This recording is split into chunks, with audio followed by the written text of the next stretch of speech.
be seated. I want to welcome you to the memorial service for James Wallace Moore, or as most of us knew him, Jim. Memorial services are an interesting time. They're a time in which we remember a loved one. They're a time in which we also celebrate his life, we support his family, we take time to mourn. They're also a time when we symbolically worship one last time with a beloved member of our community. So I want to invite you in whatever way you feel comfortable to participate and be part of the service. I want to invite you to sing the hymns with us, have times of prayer, or just to sit there in silence. In whatever way, I want to welcome you here to take this time to remember one who is so dear to us. Welcome. Would you join me in the call to worship? The Lord is my light and my salvation. Whom shall I fear? The Lord is the stronghold of my life. Of whom shall I be afraid? God is our refuge and strength, a very present help in trouble. Therefore we will not fear, though the earth should change, though the mountains shake in the heart of the sea. Wait for the Lord. Be strong, and let your heart take courage. Wait for the Lord. For the everlasting God is our refuge. And underneath are the everlasting arms. Let us pray. Dear God, creator and sustainer of the universe, we are here today to honor the memory of your servant, Jim Moore, who truly believed the words of the scriptures we have just recited. I pray that everything that is said and done in this memorial service might honor and glorify you, the source of Jim's strength and faith. Everyone here today knew Jim in different relationships and different periods of his life, and each of us has different memories of our time spent with him. We are all better for having known him, and I pray that each one of us will see you as the source of our strength and salvation, just as he did. We ask these things in your holy name. Amen. Later in this service, we will be singing Martin Luther's stirring hymn, "A Mighty Fortress is Our God." I am reading from Psalm 46, the psalm that inspired his words. God is our refuge and strength, an ever-present help in trouble. Therefore we will not fear, though the earth give way and the mountains fall into the heart of the sea, though its waters roar and foam and the mountains quake with their surging. There is a river whose streams make glad the city of God, the holy place where the Most High dwells. God is within her. She will not fall. God will help her at break of day. Nations are in uproar, kingdoms fall. He lifts his voice, the earth melts. The Lord Almighty is with us. The God of Jacob is our fortress. He says, "Be still and know that I am God. I will be exalted among the nations. I will be exalted in the earth. The Lord Almighty is with us. The God of Jacob is our fortress." Martin Luther was inspired by this psalm, but he also had first-hand experience with a fortress. He spent almost a year in the Wartburg, out of reach of those authorities within the church who wanted to extinguish his voice. He understood that a fortress provides shelter, but more importantly, that it is a place of safety and protection. The psalmist confidently proclaims that God is our fortress, our place of refuge when life takes turns that threaten to overwhelm us. Jim was an engineer and understood the importance of foundation in holding up to wear and tear. He understood that faith in God is the solid foundation upon which to build a life. He also knew that faith in God is not a magic charm that prevents anything bad from happening to us or to the people that we love. Rather, it is an approach to life, an understanding that even when life deals us the worst, God is our strength. We do not face the giants alone, but rather with God at our side. He understood, too, that faith has to be lived out. It's not just a head thing. It's the daily choice to love God first, to go where He leads, and to choose His way over any other way that presents itself, to listen to His voice over any other that whispers in our ear. Jim left his wheelchair behind on July 4th and walked through heaven's gates upright and without need of assistance. It was a true Independence Day for him. For a person like him who valued his independence, that was a happy day. He's found new scenes to paint, and he's already poking around looking for things that need fixing or improving. James Wallace Moore lived his long life well and is at home in the place that was prepared for him by the Lord he trusted and served. May that knowledge bring you, his family, who will miss him most, comfort and peace as you learn to live with the hole in your lives that his absence creates. May his example of faithful living continue to inspire and encourage each of us as we continue our journeys through life.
Been a while since I've had to give a speech in front of a large audience, and this particular one I want to do a good job on, so bear with me if I stumble a little bit. Although some people are going to speak about Jim's interactions in long terms and projects that endured, I'm going to speak in detail as a perspective of one of Jim's first undergraduate students in the early 60s. Most of what I will describe is about how my career unfolded. But the most important part is not my career, but Jim's role at critical decision points in guiding me through it. The interactions were often brief, but their effects were profound and far-reaching, as you will see. I entered the UVA engineering program in the fall of 1961, the first in my family to go to college. Jim and several other new professors arrived later in the early 60s, and he became my faculty advisor. Jim, any of you who knew him understand, Jim had a very quiet but self-assured way of teaching that the students responded to. They respected him. He was well thought of, and they were inspired to do well in his courses. Jim often gave the students an exam with, say, 7 questions on it. And you could choose to answer any 4, which meant you could tailor your answer to what you knew best. He later told me that if a student could answer any 4 of the 7, he knew the material well enough to pass. None of my other professors did exams this way, and the students thought it very fair of him to use this method. I learned an interesting perspective from Jim during an engineering lab he conducted. We were to assemble an experimental device and make measurements to validate a theory we had learned in class. Jim wanted you to complete the experiment, write the report, and turn it in before you left. The experiment went well. I wrote it up and turned it into him. As he took it, he said, "How did it go?" I said, "It went exactly as we planned." His reply was, "Well, you didn't learn anything new then. You learn something new when you make mistakes." I thought that odd. Aren't we supposed to get it right? As a 19-year-old, I thought this odd, but it took me years to realize the significance of it. Fast forward 20 years. I'm in a lab designing a new instrument to measure the phase transition temperatures of a phospholipid cell membrane. I thought it was a straightforward design. When I ran the first experiment, it didn't work as expected, and I thought, I'm going to need to learn something new here. And his odd statement suddenly made sense. He had the perspective as a teacher that I did not have as a 19-year-old inexperienced engineer, and he was passing it on to me for use later in life. Back to the 60s in engineering school. I progressed through my studies, and in the spring of 1965, I was in the last semester of my 4-year education, that penultimate goal all undergraduates have. 1965 was a very good year for engineers. The companies would come to UVA to interview you, and if things looked promising, you could get a free trip to the company on their dime. I went on one of these trips to a company that designed large generators. As we toured the plant, we entered a large windowless room with what appeared to be hundreds of fluorescent lights in the ceiling and 20 to 30 identical drafting tables with engineers busy at work. We spoke to several of the men, and they were happy and excited about the work they were doing. But as I looked at this situation, I got this strange feeling that this was not where I wanted to spend the rest of my life. 2 other company visits yielded similar results, and I wondered what my 4-year education had prepared me for. As the semester proceeded, most of my friends had accepted job offers and were anxious to finally start making some money. I was still uncertain what to do. Later that spring, I was doing some work in the engineering school library in Thornton Hall. I left the library in the mid-afternoon and came down the steps to the main corridor. Thornton Hall is one of those beautiful old buildings with magnificent tall windows. On that sunny afternoon, they were bathing the main corridor in a warm afternoon glow. As I walked toward the exit, I saw Jim come into the dean's office and walk toward me. As he approached, he said, "How are your job interviews going?" I explained to him the quandary I'd found myself in. In a moment that was to have an epic effect on my career, he said, "Would you consider staying on for a master's degree with a fully paid scholarship for 2 years?" I had never even considered graduate school as an option. At that time, a master's degree entailed a year of coursework and a year for a thesis. The coursework was the hardest I had ever encountered, and I thought I had finally reached the limits of my intellectual capability. For the thesis, Jim suggested I work with some electrical engineering students who were working on a device to read printed words and convert them into electrical signals. Eventually, they would need a way to convert the electrical signals into a form that a blind reader could understand. Jim gave me the task to convert the signal into a Braille output that a Braille reader could recognize with his finger. The design of the device to push the small pistons into the finger of the reader was obvious and straightforward. But I reached an impasse in trying to decide how far to push into the finger and what spacing should be used to allow the reader to discern 2 dots from 1 dot. None of my engineering background could help me here. Jim sent me to spend 3 weeks in the medical school library looking for answers. With the help of an excellent reference librarian and 2 med students who took an interest in the project, I found the information I needed and finished the design. I found the physiological parameters in the engineering project absolutely fascinating. During this time, Jim asked me then to put out a notice on the upcoming events board about a lecture by an officer in the United States Public Health Service about the future role of engineering in medical care. The topic of the lecture appealed to me. I went to the lecture and I asked the speaker about the United States Public Health Service. The Public Health Service was starting to recruit engineers. They took mostly doctors, but they were recruiting engineers to work with the doctors in the healthcare field.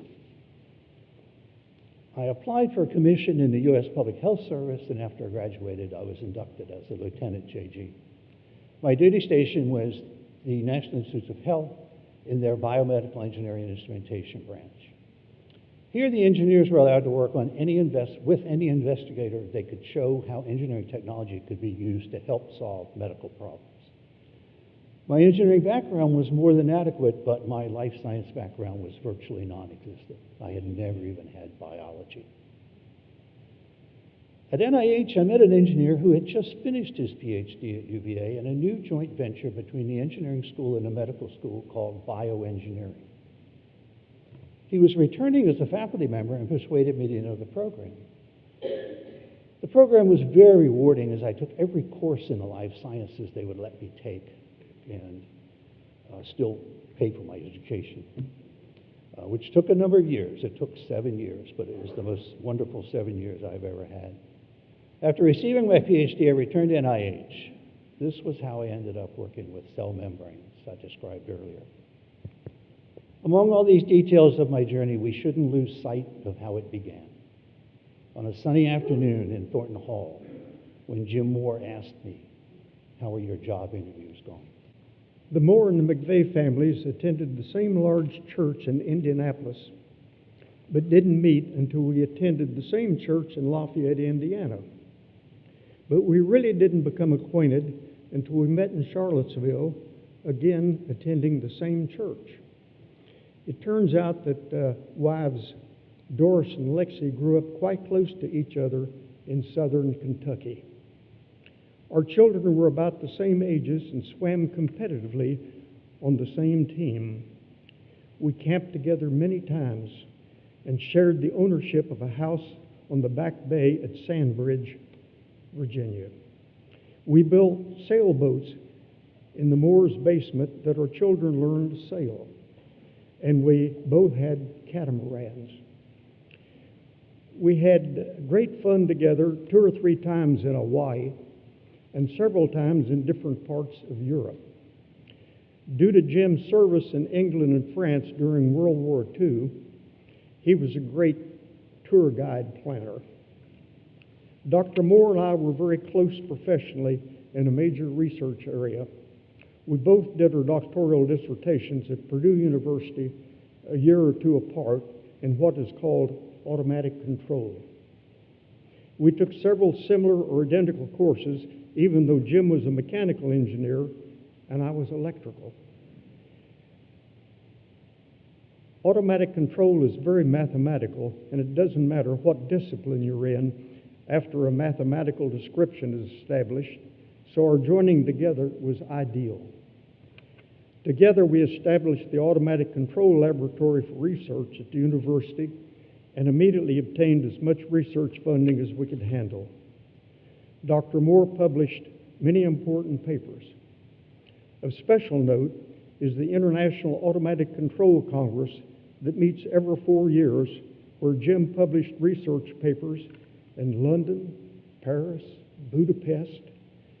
Only the most important research is accepted at these conferences. He also was a leader in the Mechanical Engineering Control Society. As an example of Dr. Moore's research accomplishments during 10 years of research for NASA was the development of an exceedingly sensitive force measurement system. The most important factor in its development was the design of an air-bearing mounted platform, which, as you can imagine, was virtually frictionless. NASA was so delighted that they put the device on display. Dr. Moore was the major professor and mentor for several doctoral students, some of whom became engineering professors, as well as many master's candidates. It's been a privilege to have been associated with Jim and his family, and he'll be missed by many. Well, you've heard about my father as a teacher, a colleague, and a good friend. Now let me tell you what he was really like at home as a husband and father. He was exactly the same. Dad had an unshakable faith in the ability for humans to solve problems. And from his early youth, he was a hands-on engineer. His parents learned this one day when they looked out from their living room window and found their car in pieces along their whole front yard.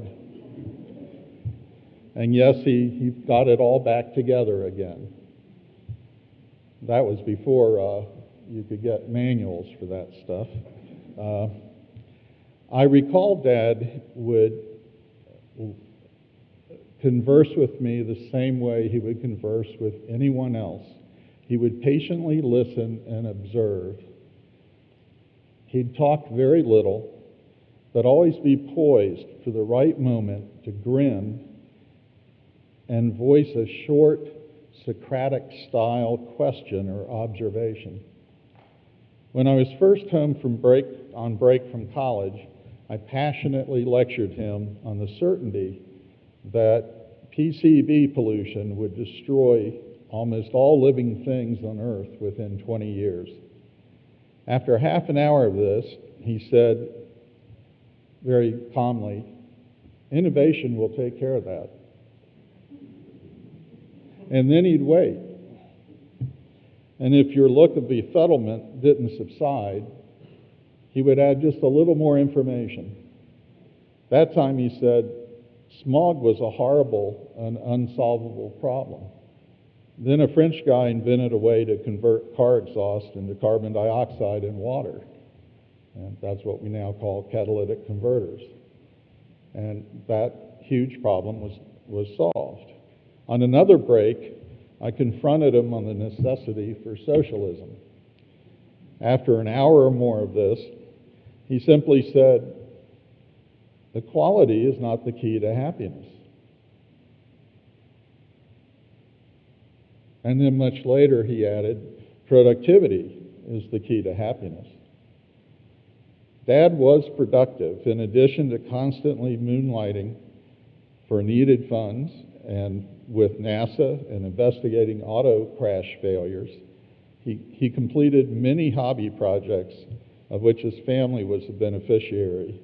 For example, building a sailboat or 2 sailboats with Gene in our basement, and designing, along with Gene and other engineers, a perfectly functional and very unattractive beach house. All of the families enjoyed many hours of this beach house, even if all of the showers measured only 2 feet 10-inch square. And now you probably think I'm guilty of hero worshiping, and I am a little bit, but Dad did have his faults. He was not overly affectionate. He was not a hugger. He didn't dote on all of his children or his grandchildren. But we knew he loved us, and he was always there for us. But how do you bring up those examples you're supposed to convince you that he was real and all that, when I can testify that I've never seen him drink alcohol. I've never heard him speak ill or mean-spirited about another person, ever. Perhaps in an angry spirit, but never in a mean spirit. And I never heard him use a bad word. I don't think this level of success on his part would be possible without the division of labor that was common in Dad's generation. Mom was expected to raise us and manage the house, but she always knew that she had married an engineer. One night, Mom and Dad drove home late through a heavy snow. The snow cleared to reveal a huge moon rising from the road ahead. This was so romantic that Mom placed her hand on Dad's arm. "Oh, dear, look." Dad glanced back into her eyes. "Yes, this is the perfect night to launch a Ranger satellite to the moon." So in summary, Dad was patient, kind, trusting, dependable, industrious, and very honest. He was not easily angered and did not envy or speak poorly of others. He treated everyone the same, as if they had value and worth, and he taught us that belief. So thank you for being here to share in his remembrance.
Jim Moore was a man who was deeply loved. We can know that just in the large regard his family held him in. We can hear it in the fine words that have been spoken about him today. And I can see it in all those, in part, in all those who come to mourn and celebrate his life. I only had the privilege of knowing Jim for the past 2 years as he struggled with his health. So the much I know of Jim's life has come through conversations with his family and friends. One of the things that amazed me so much about Jim was his large capacity for knowledge.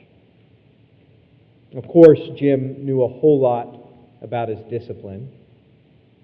I found out Jim also knew a whole lot about painting. And as I've heard from his friends, Jim knew a whole lot about humor, possessing a dry wit that would always elicit an unexpected laugh at a comment he would make. But what's also, I think, incredible about Jim is that he knew a whole lot about life. He knew what it meant to be a caring father. He knew what it meant to be a loving husband. He knew what it meant to be a thoughtful neighbor to his community. And he knew what it meant to be a good friend to many of the people he met. Jim left a great impact. And that impact can be seen in the people in this room, and that impact can be seen in the legacy that his life has left. And so for this reason, I know that Jim will be greatly missed. Jim's loss is hard on us. While his suffering has ended, we will still miss him. We will miss seeing him around. We will miss the conversations, the time we have spent. We'll just miss his presence. And this is hard. For as the Apostle Paul said in 1 Corinthians, we see now only through a mirror dimly. We want to get to the point where we can proudly proclaim, as Paul would later say, O death, where is thy sting? O death, where is thy victory? But maybe today we are not there yet. And I think that is okay. We can have space to mourn, and we know that God and Jesus, who wept for his friend, mourns with us. But no matter where we are today, I hope that we can rest in the truth that Jim, through the faithfulness of Jesus and Jim's faith in Jesus, rest in God's hands now. Jim now knows of God's love. Because for while we only know in part here in this world, Jim now knows of this love in full. So yes, we remember and mourn Jim no longer being with us here on this earth. But in the coming days, as we tell stories, laugh at memories, weep at the hard times, and carry on with life, may we do so knowing that we have hope that we will be with Jim once again.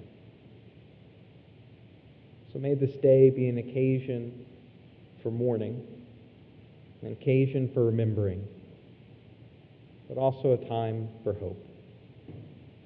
We will miss Jim. We will miss all that he knows. But we look forward to a time when he can tell us all the new things he has found out. We give Jim now into God's hands. And we are thankful for the time that we have been able to spend with him. Would you please join me in the singing of our final hymn? You can find it in 334 in your hymn.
stories of someone's life can never be summed up in just one service. And so, in the coming days, we will hopefully tell stories and times we knew of Jim. In light of this, the family would like to invite you to join in a reception afterwards. We'll have some food outside, and the family will be waiting to talk. But this hopefully will also be a time for you to share stories, the times you knew of Jim, the memories you have, but also to provide support to his family, his friends, and those mourning his loss. I would invite you, after the family has left, to please stand up and go outside to talk with them. The only thing is if we could please move a little over, as we'll be moving some tables over here. With that being said, I'd like to speak these final words, that as we leave this place, may we rest in the words of Jesus, who said, "I am the resurrection and the life. The one who believes in me shall live, even though they die." So we commend Jim into the Father's hands and hope to join him someday in that great cloud of witnesses. Amen. Please stay standing.